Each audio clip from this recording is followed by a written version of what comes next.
All right, let's get into some fire talk. I kind of like this couch. Sit here, but like I was showing you guys on my previous video, I'm gonna set a studio up. Well, not necessarily a studio, but like more of a work area so I can sit at a desk and be chill or whatever. But I kind of get ADHD now and again, and I will, like if you guys been to my lives on TikTok, you'll see, man, I'll start on one subject and shoot off into another subject and be gone. And I can do that here. So I should probably write this down. Some people asked about doing a podcast or something like that. My podcast would just be so funny because whatever my subject line is, I'd be off somewhere else. But I kind of want to go over just two different things right now. And I got a video, and so I keep looking at my iPad, but nothing's on it right now, so I don't know why. But so I got a video. We're gonna watch the video, and I'll just talk in the background while the video's playing. And then after the video, you know, I can go over a couple points and hit those. And then once that's over, I'm gonna hit one other topic as far as like checking apparatus. I did a short video on TikTok about checking the apparatus, and I was not surprised, but it was interesting. It was interesting, some of the comments and replies that I got. We have 7 pieces of apparatus, and there's no way I can remember where everything is. So I'll go over some techniques and some things to help you learn, because you got to do that. You got to. If you're able to memorize information on tests to pass your Fire 1, to pass your Fire 2, to pass your emergency medical technician, if you can pass that stuff, you can definitely memorize what's in the compartments. Might take a while, and I understand that. Even if it takes you a year, as long as you're working towards that. Here nor there, we'll get into that topic next. All right, let's play the video. Operations, can you confirm everyone is withdrawn from the structure? All right, don't necessarily We're withdrawing at this time, Command. I'll advise when we have everybody else. worry what Command is saying. There's some things I'm interested in what he's saying, but watch that smoke. See at the bottom on the first level? Pay attention to that. See how it pushed out and now it's just kind of lingering. These are key elements here. I like the way the truck is put up over top of the engine. There's a lot of Thank goodness this wasn't yesterday. you know, some things the engine I would have pulled up past. But watch that smoke on that first level. Hibbing, Chief 1, staging with. Again, see how it was a really not good puff, but it's puffing out of 2 different spots, then it stops. These are all key. These are all super. Now it's sucked back in. If y'all didn't notice that. So, look at that. Dark smoke pumps out, stops and lingers. Our ladder's aware. They will be looking for you on And in Command, the only thing Command's talking about is having somebody park on 5th Ave, somebody come up and do this. I'm not necessarily sure he's picking up on these keys. And again, I'm not making fun of anybody. I'm not calling anybody out by no means. I'm just pointing out stuff. There's that smoke puff again. Boom. Did y'all see what happened? If this was not predictable, I don't know what was. What do you think was going to happen?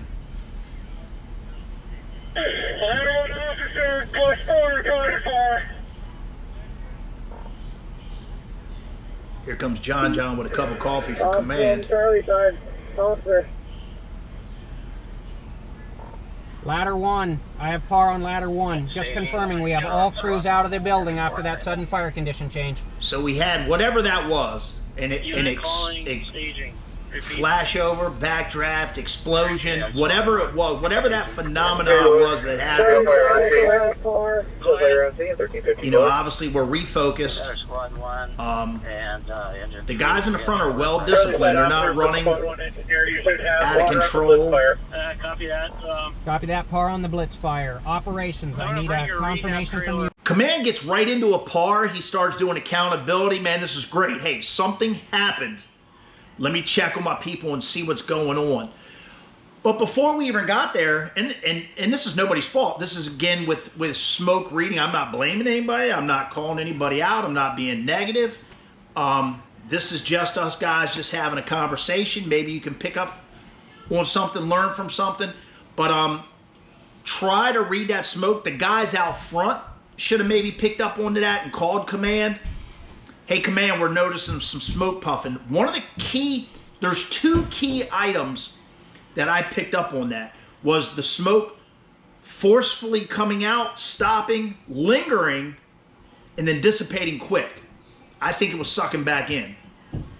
But it would pump out, then it'd come out in two different areas, linger, dissipate. Kept doing that. That house was breathing. Now, right before that explosion of whatever it was, flash, smoke explosion, backdraft, whatever just happened there, listen right before that, they say, charge the blitz fire, or we're ready for water on the blitz fire, we're ready to go. There is so much fire somewhere in that house that they're putting a blitz fire in service. So those were key to me. There was so much fire that a blitz fire was going into service, which on a positive note, if a blitz fire is going in service, that's a master stream. Nobody should have been inside. So when that happened, everybody should be safe. Now, yeah, you call for par and stuff like that, but those were the key things I picked up on.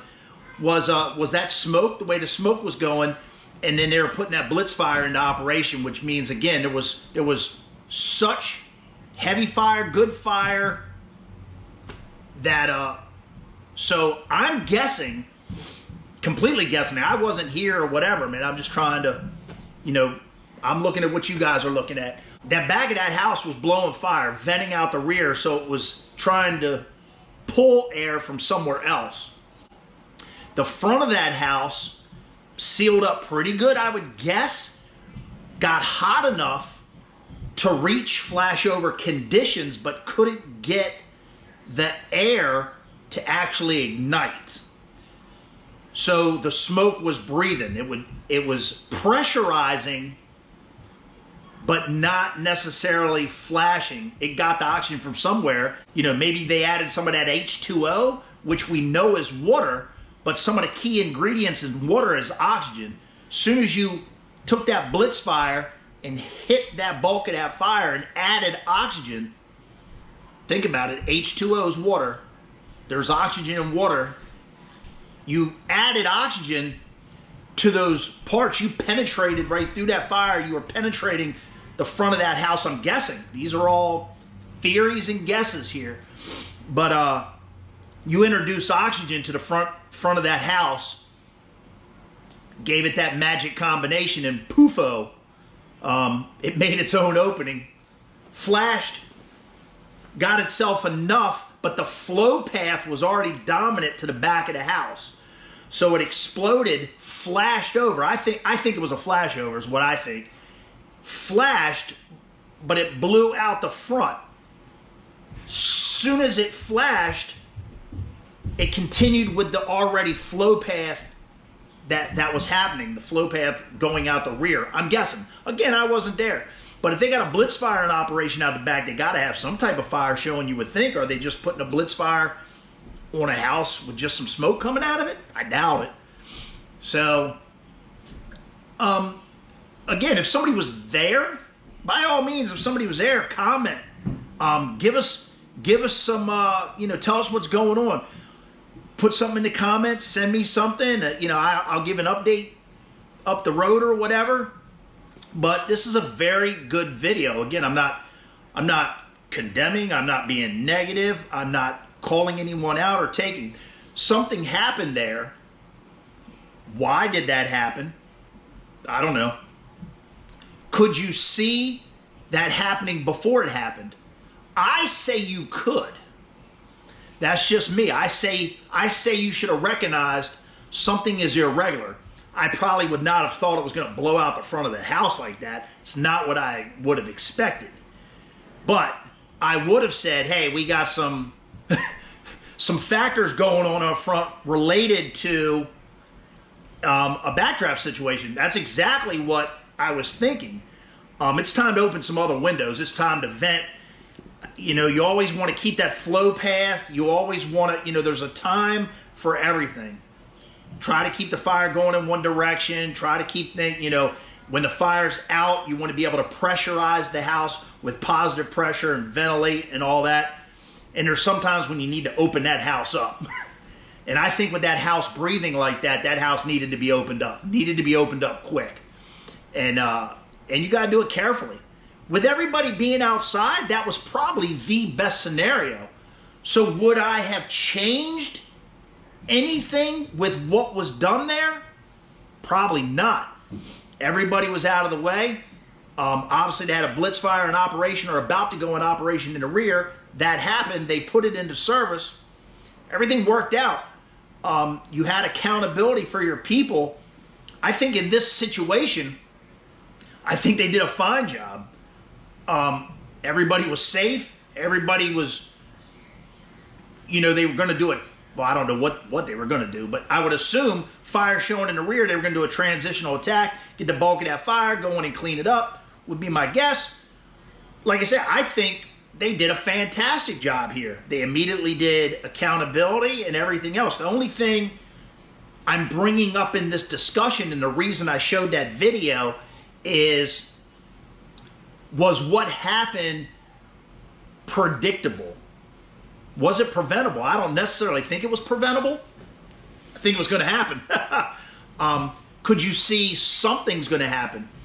And if you didn't see that, this is the perfect opportunity to recognize that smoke. And this is another reason I bring this video up. I want you guys to recognize this. You know, just like if we were a football team, we watch films, we go run plays. That way when we go out for the big game, we're ready, man. We're proficient. We know the plays.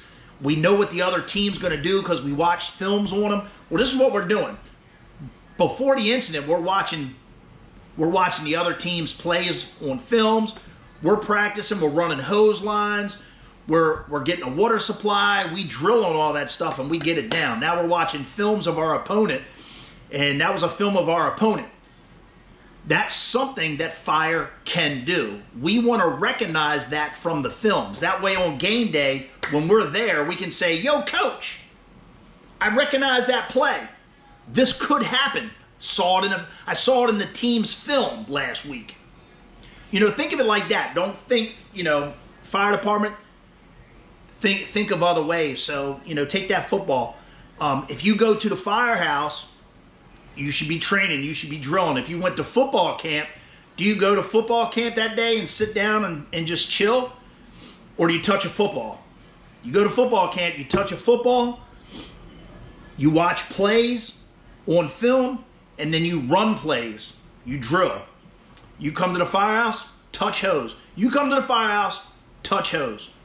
Go over plays, watch a film. If you've done that, and that doesn't take long, pull a line and rack it. Take you 5-6 minutes. You get a friend to help you. You throw that line back on there. You know, 10 minute drill. Pull a line, rack it. 10 minutes. And you've touched hose. Watch a YouTube video. Watch fire behavior, some reading smoke. Watch some other people pull lines. Is there a different way?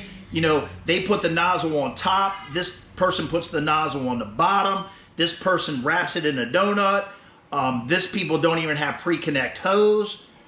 Whatever works for your jurisdiction. But check and see what other people are doing, and it gives you other tools for your toolbox. Not saying that's going to be the tool you walk around with in your hand, but it gives you knowledge, gives you tools in the toolbox. Again, I want to walk away from that video with knowledge of reading smoke, fire behavior, and seeing situations before they happen. Next thing I want to talk about is going over stuff in the apparatus. So people say, I've heard I only go to the station once a month on drill night. I've got a family, I got a job. I can't remember the stuff on there, it's just too much. So I go there that one day. So everybody's got a phone. Even my phone has a camera. I can hit the camera on there. Take a picture of each compartment. Now while you're at home, while you're at work on lunch break, you know, you already ate, you're chilling out, you don't want to go right back to work, you got more time, I'm gonna take my time. Go through your phone, look at those pictures, look what's in those compartments. When you're sitting at home, chilling, you gotta have some relaxed time at some point. Might not be much, right after the kids go to bed, right, you know, whenever. I know you got some free time. Go through the pictures. The more you go through those pictures, now when you show up to the firehouse, you're once a month, you walk in and you reiterate, open a compartment. Oh man, I got it. Slowly but surely, man, just keep going over that stuff. And so here's another thing. If you were going to do a house burning, so you're going to a house burning today, you pull out your bottle. Would you trust someone else to check your bottle?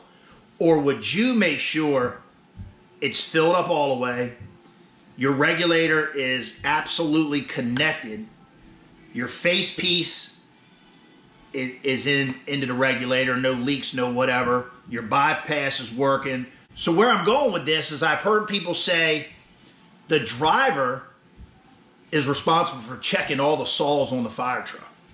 Anything with gas, oil, and something else, that's the driver's responsibility.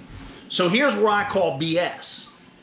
That might be the driver's responsibility to go over, and I agree with it to his job. That driver needs to know it all. But when that driver's gone over that piece, used it and whatever, the guy in the bucket who's going to be using that saw, he better also be starting that saw, making sure there's oil in it, making sure there's fuel in it. Most saws are mixed. I got you. So when I say fuel and oil, you know, it's all in the same jug, shake it up, you know, whatever. But, yeah, you check that out. You don't want to, so two things can happen there. So now you got a guy who hops off the fire truck who only comes to the firehouse once a month. Hey, where's the saw? It's in that compartment back there. Now he goes running over the compartment and gets the saw out. Hey, how do you start this? If the driver's responsible for all that, I don't even need that guy. I might as well have a driver do it, right? So the guy who uses the equipment needs to know how to work that too. A hydroram, rabbit tool, whatever tool y'all use has oil in it. You're saying that's the driver's job? The forcible entry man should check that, make sure that it's fully operational, make sure it's not sticking, make sure that's fully functional. When he walks into that firehouse, he should know how to do it. Not when it's time to pop a door and he's sitting there at the door staring at it and looking at it. He pumps it one time. Now he doesn't know how to retract it. He doesn't know how to flip that lever down to retract it. That's not the time. You go over plays back at camp. Back at home camp, you go over that stuff. You go over your plays. You watch your films. You run that stuff. So when it's game time, you know it. I see so many comments where they say the driver does it all. You know, so the driver checks everything, and then the bucket guy goes and sweeps or takes out the trash or whatever. Now when it's time for a call, the driver likes his saw with the power switch on and, you know, however he likes to store it. What about tomorrow's driver? Or they switch at 3 o'clock. That driver likes the off switch in the off position. So now you got the bucket guy hopping out, and it's not set up the way the guy that's going to use it wants it set up. Whoever's going to use that equipment needs to have it the way they like it. You know, I'm always in the front seat of the fire truck, but I always tell my line guy, back when I rode the line, When I came into work that morning, if the bumper line, some people like the nozzle sticking up in the front donut roll, some people like the nozzle sticking down in the front donut roll. I liked it down so I can grab it with one hand and then throw that other horseshoe out while I'm running with that. Take my other hand, hold the nozzle, and just zzz-na-na-na-na right before the door to go in. My crosslays, some people put them in there tight. They racked them terrible. I wanted to make sure mine was smooth, pulled out easy. I would re-rack that line just to make sure that was correct. These are all your plays, man. You're running your plays. You're getting in it. You know, don't trust someone else to have it set up the way you do it. Because what's your excuse going to be like to me? You're going to come up to me and say, oh, the hose line was too tight to pull out. I couldn't get it out. Oh, the saw, somebody left it in the off position and I didn't know. You're the one in that position. You're the one that's going to use that. You are the one that's going to use that. Why is it not set up, ready to go? So, big subject. Know the equipment on your apparatus. Know how to use the equipment on your apparatus. And have it set up for you. Morning checkouts. When I get to work, the officer that I'm relieving likes his map book closed. He likes the CAD with the monitor brightness and darkness. He likes it all the way down. Man, I'm blind as a bat and got to wear glasses. First thing I do is I turn the brightness all the way up on the CAD. Switch it to night mode so it's black and green. I can see it real good. It's bright. I get the map page open to the very first due circle of the station, or first half mile. I open it to that page, stick it in there so it's ready. First half mile, I don't need to be flipping through pages. I need to look right away. I need to go. Anything farther out past a half mile, I have time to look it up. I can go to the index, I can look, flip to that page, we're good. But that first half mile, that book should be on that page, sitting there ready. I use a different hook than the officer before me. I switch hooks, I get that ready. My radio, I'm left-handed. He's right-handed. He puts his radio on his left side. I put my radio on my right side. Little things like that, in my position, you know, the driver might be overall responsible, you know, for the fuel, checking bottles, checking meters, checking whatever. But I'm going to tell you right now, me in the front seat, I am also checking my equipment. I'm making sure my thermal imager is charged up, ready to go. I'm making sure that the county phone is charged up. I'm making sure my CAD's brightness is up. That way, when that box alarm comes out, there's no fumbling. I'm ready to go. You should be doing that in all your positions. Just those little things right there get you more proficient. Don't tell me, well, I'm a volunteer. I only show up for an hour. I just walked into the station. We got a call. When that box alarm pops out and you're rolling out the door, at work, we see it pop up on the screen. It pops up on the screen. It says building fire. You know, we head out the door. I got that. A volunteer station. Man, you show up. Are you hanging out for a couple hours? Or are you just there for 5 minutes? Call comes out, you hop on. Man, I get that. I have no problem with that. But if you're there and you're going to hang out for 3 hours, hey, I'm going to hang out for 3 hours. I'm going to stay the night. I'm going to, you know, whatever. Check your positions out. You might be riding the engine on this call. You might be riding the truck on that call. I get all that. So I think I've rambled on enough. I say I'll still try to do my little 1 minute things on TikTok. If it's something that's going to grow, make sure you comment on TikTok and say you want to see something. Like somebody was asking about why do you use a straight stream instead of a fog on fires or something, because the fog will create more steam and put the fire out, you know. And I told him, in a minute, I can't talk about BTUs, the heat. The heat of the fire turning to steam and evaporating the water quicker than it can get to the source of the water. Straight stream has good penetration. I want to penetrate to the seat of the fire.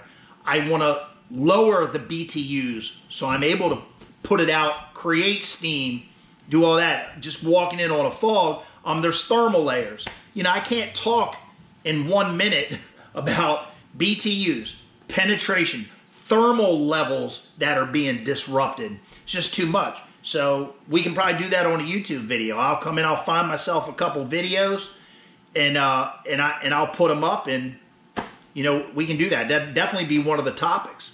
You're gonna see some YouTube Jake videos. He likes walking around with my GoPro doing whatever he's fixated on that day. You'll probably see those maybe once a week, once every 4 days, something like that. If you don't want to see little guys' videos, man, just don't click on them or whatever.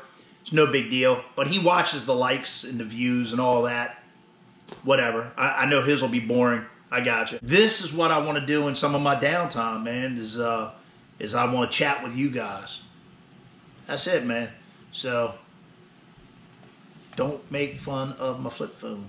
Whoop. Have a good one.